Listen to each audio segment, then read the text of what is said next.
So I love your op-ed. I think this is exactly what Republicans need to be doing right now. So walk me through this resolution to vacate the chair, how it works, what's going on there.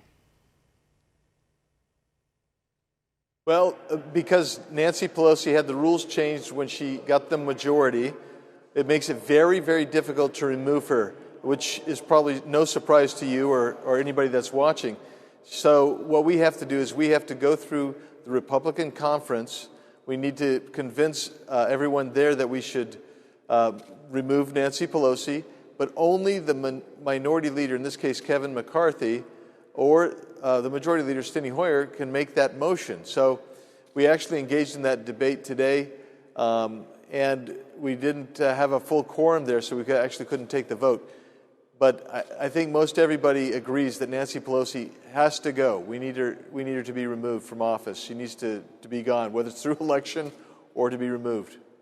So today, to your point, we saw House Republican leader Kevin McCarthy. He was saying that if Pelosi and House Democrats do move forward with make good on their threats to start impeachment inquiries and stuff, that they will take seriously your resolution to vacate the chair. Do you think that this is something that the chamber would go through?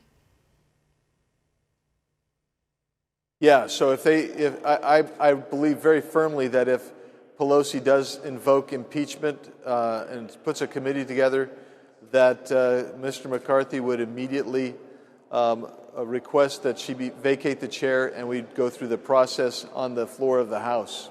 Yeah, I do believe that. So in your op-ed, you were talking about some of the stuff that you believe House Speaker Nancy Pelosi has done to warrant this resolution in the first place, such as changing voting rules in the House. She's also her handling of the Ukraine impeachment inquiry, her handling of the rioters. Can you elaborate on some of your concerns with her leadership?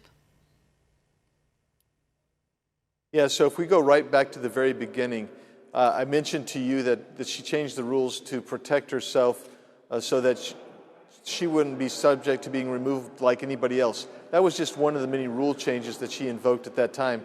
Since then, she's invoked like proxy voting, which is like the first time in the history of this country that we allow people to stay home and actually just phone it in what their vote is instead of coming here and doing the people's work.